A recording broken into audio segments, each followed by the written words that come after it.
Beautiful peoples, welcome back to my channel. अगर आप मेरी वीडियो पे पहली बार आए हैं तो वेलकम टू माय चैनल। मेरा नाम रानी है और आप देख रहे हैं स्पिरिचुअल लाइफ जर्नी। इस चैनल पे जो भी वीडियोस अपलोड होती है वो होती है law of attraction, angel number, switch word, Mantra, spells, इनसे रिलेटेड। अगर आपको इन टॉपिक्स में इंटरेस्ट है या आप इन टॉपिक्स के बारे में और जानना चाहते हैं तो आप मेरे चैनल को सब्सक्राइब कर सकते हैं। वीडियो अच्छी लगती है तो लाइक शेयर कमेंट करना मत भूलिए। चलिए हम आज का वीडियो स्टार्ट करते हैं। एंड आज के इस वीडियो में ना मैं आपके साथ एक सक्सेस स्टोरी शेयर करने जा रही हूँ। ये सक्सेस स्टोरी मैंने ली है द ऑफिशियल के सीक्रेट वेबसाइट से। ये एक लेडी है जो 60 इयर्स ओल्ड है, बट ये जो लॉ ऑफ अट्रैक्शन यूज़ करती थी एंड सॉरी ये कनाडा से है। एंड ये जो लॉ ऑफ अट्रैक्शन के बारे में ना इनको बचपन से ही आइडिया था। इनको ये पता था कि यूनिवर्स के साथ हम सब कहीं ना कहीं कनेक्टेड हैं। यूनिवर्स हमें साइन देता है, इनको इस बारे में भी पता था। और जब ये 7-8 साल की हुई तब इनको ना एक क्लियर विजन हो गया था कि हाँ ये गलत नहीं है, यूनिवर्स के साथ हम सच में कनेक्टेड है, हम सब यूनिवर्स से कनेक्टेड है, हम सब एक है। ये इनको ये आइडिया 7-8 साल की एज में पूरा, मतलब ये विजन जो था उनका, जो अभी ये है तो 60 जो इनकी एज है, अभी जो इनका विजन है वैसा ही उनको 7-8 साल की थी तब उनका वैसा ही विजन था। तो अभी अपनी स्टोरी स्टार्ट करती हैं और बताती हैं कि ये एक ऐसी फैमिली से है, बहुत बड़ी फैमिली है इनकी। और वहाँ पे जो था ना, इनके सर पे जो थी छत भी बड़ी मुश्किल से होती थी, खाने को कभी कभी खाना नहीं मिलता था, प्यार बहुत कम था, ज़्यादातर इनको एब्यूज़, गुस्सा ये सब मिलता था फैमिली से। इन्होंने जो सीखा कैसे जीना है, बस ज़िंदगी में हमें ज़िंदा रहना है, इन्होंने अपनी फैमिली से ये सीखा। फिर इनकी शादी हुई। अब इनकी जो मैरिड लाइफ थी ना वो भी ज़्यादा अच्छी नहीं थी। वहाँ पे भी उनको अब्यूज़ किया जाता था और इनको कहीं ना कहीं ये बात पता था कि ऐसे लाइफ नहीं जीनी है, ये कोई आइडियल लाइफ है ही नहीं, ये तो किसी को भी नहीं जीना चाहिए। और इनके 2 बच्चे भी थे जो ये नहीं चाहती थी कि इनके बच्चे भी इन सब के साथ बड़े हो, ये सब देखते हुए बड़े हों। तो बहुत टाइम तक वो इन सब चीज़ों से स्ट्रगल करती रही। बात कहते हैं ना कि एक चीज़ का एंड होने वाला होता है, इंसान कोई चीज़ को बार बार सह सह के थक चुका होता है, तो इनके साथ भी ऐसा ही हुआ। अब इनमें ना इतनी करेज आ चुकी थी कि इन्होंने डाइवोर्स फाइल कर दिया।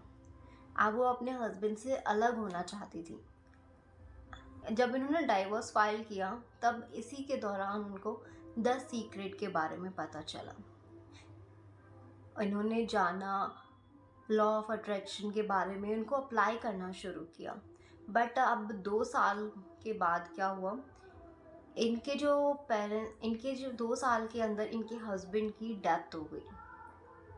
एंड इनके जो पेरेंट्स थे, मम्मी और पापा, वो भी 8 महीने के अंदर उनकी भी डेथ हो गई। अब ये बिल्कुल अकेली हो चुकी थी, इनको समझ नहीं आ रहा था करना क्या है अब।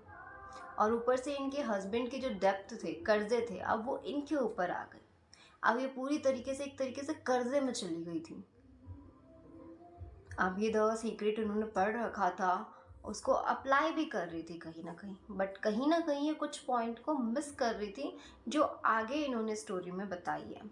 और यही मुझे सबसे अच्छी बात लगी है कि इन्होंने ना द लॉ ऑफ अट्रैक्शन पे ब्लेम न डाल के ये फाइंड करने की कोशिश की कि मैं कहाँ मिस्टेक कर रही हूँ। अब 2 साल में इनके साथ ये हो गया कि इनका हस्बैंड और पेरेंट्स की डेथ हो गई, ये कर्जे में चली गई। अब इनको नहीं समझ आ रहा था करना क्या है, कैसे करना है। जैसे तैसे ये सर्वाइव करती रही, बस सर्वाइवल मोड में थी ये कि बस लाइफ काटनी है अब जैसे तैसे। और इनके पास 2 बच्चे थे, उनको भी देखना है। ऐसे करते करते ना 4 साल बीत चुके थे। ये लॉ ऑफ अट्रैक्शन अप्लाई कर रही थी, तो वो अप्लाई कर रही थी तो चीज़ें बेटर हो रही थी, बट अभी भी ना इनके लिए बहुत सारी चीज़ें थी जिनसे इनको निकलना था। इनकी लाइफ में ना एक साइकिल चल रही थी कि कभी चीज़ें सही हो जाती थी फिर ये कर्जे में आ जाती थी, फिर चीज़ें सही होती थी फिर ये कर्जे में आ जाती थी। ऐसे ही चलते चलते 10 साल से थोड़ा सा टाइम ज़्यादा हो गया। तब इन्होंने कहा कि ऐसे तो नहीं चल सकता, कहीं ना कहीं ये गलती कर रही हैं, कुछ ऐसे पॉइंट्स हैं जो ये मिस कर रही हैं, जिन पे इनको ध्यान देना चाहिए। तब इन्होंने 10 साल, जब इनकी 10 साल से थोड़ा सा टाइम ज़्यादा हो गया, तब इन्होंने द पावर को जाना। द पावर के बारे में इनको पता चला। इन्होंने द पावर रीड की। द पावर बुक है द सीक्रेट की तरह। जैसे द सीक्रेट में हमें बताया गया है कि कैसे हम थॉट्स, फीलिंग्स, अफर्मेशन के थ्रू हम अपनी विशेस, डिज़ायर मैनिफेस्ट कर सकते हैं। ये ना सिर्फ और सिर्फ लव के बारे में बात की गई है कि कैसे हम लव की हेल्प से, लव की एनर्जी से अपनी लाइफ में विशेस, डिज़ायर मैनिफेस्ट कर सकते हैं। लव की एनर्जी कितनी पावरफुल है इस बुक में बताया गया है। तो इन्होंने द पावर को पढ़ा और उसके बाद इन्होंने उसको अप्लाई करना शुरू किया।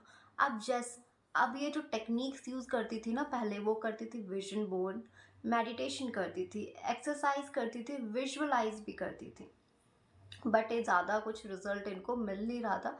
चीज़ें सही होती थी फिर ख़राब हो जाती थी, थोड़ी सही होती थी फिर ख़राब हो जाती थी। अब जब इन्होंने द पावर पढ़ी, उसको अप्लाई करना शुरू किया, तो इन्होंने अपने विजुअलाइज को कुछ अलग ही कर दिया। बहुत अच्छे से विजुअलाइज करने लगी, बहुत फीलिंग के साथ ये विजुअलाइज करती थी। एक इन्होंने बोला है कि कुछ इस तरीके से विजुअलाइज करती थी जैसे कि ब्रिज क्रॉस कर रही है एंड दोबारा कभी इस ब्रिज पे आएंगी भी नहीं और कभी दोबारा मुड़ के इस ब्रिज को देखेंगे भी नहीं, क्योंकि इनका ये मानना था कि अगर हमारी ज़िंदगी में ना कुछ डिफरेंस, कुछ अलग अलग चीज़ें होती हैं, बहुत प्यारी प्यारी सुंदर सुंदर चीज़ें, तो इसके बाद हमारी लाइफ ना पहले जैसी नहीं हो सकती, फिर हमारी लाइफ आगे ही चलती जाती। तो ये कुछ इसी तरीके से विजुअलाइज करती थी, पूरी फीलिंग के साथ, लव वाली अपनी सारी एनर्जी उसमें डाल के जो उनको पसंद आए। अब थोड़े मंथ्स बीतते गए और इनकी लाइफ में सच में अब मैजिक होना शुरू हो गया। इतने साल ये फेल हो रही थी, अब इनकी लाइफ में मैजिक होना शुरू हुआ। इन्होंने अपना घर मैनिफेस्ट कर लिया, अपने बच्चों को एक अच्छी यूनिवर्सिटी में डाला, इन्होंने अपना एक डिज़ायर पार्टनर अट्रैक्ट किया, उनसे शादी की। इन्होंने अपने विजन बोर्ड पे जो जो पिक्चर्स लगाई थी और जो जो लगा के वो भूल भी चुकी थी, वो सब उनकी लाइफ में आ चुका है। अब ये अपनी इन्होंने स्टोरी में बताया है कि अब ये जिन चीज़ों पे वर्क कर रही हैं वो अपनी हेल्थ पे वर्क कर रही हैं, क्योंकि कोविड के दौरान जो था इन्होंने वेट गेन कर लिया था एंड कुछ अपना ड्रीम स्टेट बना रही हैं एंड ये हैप्पीनेस भी मैनिफेस्ट कर रही थी। तो अब तो इनकी लाइफ में इतनी सारी हैप्पीनेस है। तो इनकी स्टोरी से ना जो सबसे अच्छी बात मुझे लगी है ना, अब इन्होंने इतने साल फेल होने के बाद मैनिफेस्ट कैसे कर लिया। इन्होंने ना लॉ ऑफ अट्रैक्शन पे एक ट्रस्ट रखा था कि गलती ये कर रही है, लॉ ऑफ अट्रैक्शन तो होता है, वो वर्क कर रहा है हम सब के लिए हर टाइम, हम माने या ना माने, तो गलती तो यही कर रही है।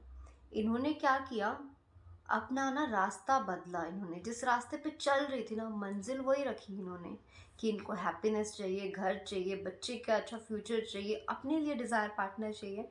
मंजिल तो वही थी इनकी, पर पर पर इन्होंने मंजिल तक जाने का ना रास्ता बदला। और पर क्या होता है ना, डिवाइन टाइम भी मैटर करता है। तो इन्होंने हिम्मत नहीं खोई कि हम जो है ना एक लाइफ से नहीं, हमारी यही लाइफ नहीं है, हम बहुत सारी लाइफ से ट्रैवल करते आ रहे हैं। हमारे बहुत सारे कर्मास हैं जिनको क्लियर होने में टाइम लगता है। हर किसी का डिवाइन टाइम अलग अलग होता है। किसी को 20 में सब मिल जाता है, किसी को 25 में, किसी को 30 में। जैसे ये 60 की हो चुकी हैं और अब ये अभी 60 की है, ये स्टोरी शायद थोड़ा टाइम पहले की हो, तो जो भी एज होगी इनकी, बट इतना तो है कि इन्होंने जल्दी चीज़ें मैनिफेस्ट नहीं की, टाइम लगा इनका मैनिफेस्ट करने में, बट इन्होंने हिम्मत नहीं हारी। उस टाइम 10 साल तक शायद इनका डिवाइन टाइम था ही नहीं उससे पहले, तो इसलिए वो जान जान की गलतियाँ कर, इसलिए वो बार बार गलतियाँ करती रही, पॉइंट मिस आउट करती रही। बट जब उनका डिवाइन टाइम आया, तब उन्हें रियलाइज़ हुआ कि वो कुछ ना कुछ तो मिस्टेक कर रही हैं, अब ऐसे नहीं चलने वाला, और उनको चीज़ें मिल गई। कभी कभी कभी ना डिवाइन टाइमिंग भी मैटर करती हैं। आप डिवाइन टाइम से पहले जितनी भी कोशिशें कर लो, नहीं हो पाता। अब ऐसा नहीं है कि डिवाइन टाइम का हम वेट करते रहे तो एक्शन लेने की ज़रूरत नहीं है। जब डिवाइन टाइम आ जाएगा तब सब हो जाएगा, ऐसा नहीं है। हमारे एक्शंस जो है हमें हमारे गोल्स तक और करीब लेके जाते हैं। अगर हमारी एक्शन थिंकिंग पॉजिटिव होगी तो थोड़ा डिवाइन टाइम भी रिड्यूस होता है। डिवाइन टाइम थोड़ा जो शायद हमें 10 साल में मिलने वाला हो, हमारे एक्शन से, हमारे पॉजिटिव थॉट से, अभी जो हमने पहले जो कर्मास किए हैं, हमने पहले कुछ गलत किया है, जो कर्मास है, जो हमारे कर्मास है, जो ये ऑब्स्टिकल्स क्रिएट करते हैं। अगर हम इस लाइफ में अपनी थिंकिंग पॉजिटिव रखें, किसी के लिए कुछ गलत ना बोले, दूसरों के साथ अच्छा करें, तो ये जो हमारी डिवाइन टाइम 10 ईयर्स की है शायद किसी चीज़ के लिए जो हमें चाहिए, रिड्यूस होकर 7 ईयर्स तक भी आ सकता है। तो चलिए हम आज का वीडियो यहीं फिनिश करते हैं। मिलते हैं अगली वीडियो में, तब तक के लिए बाय बाय, टेक केयर।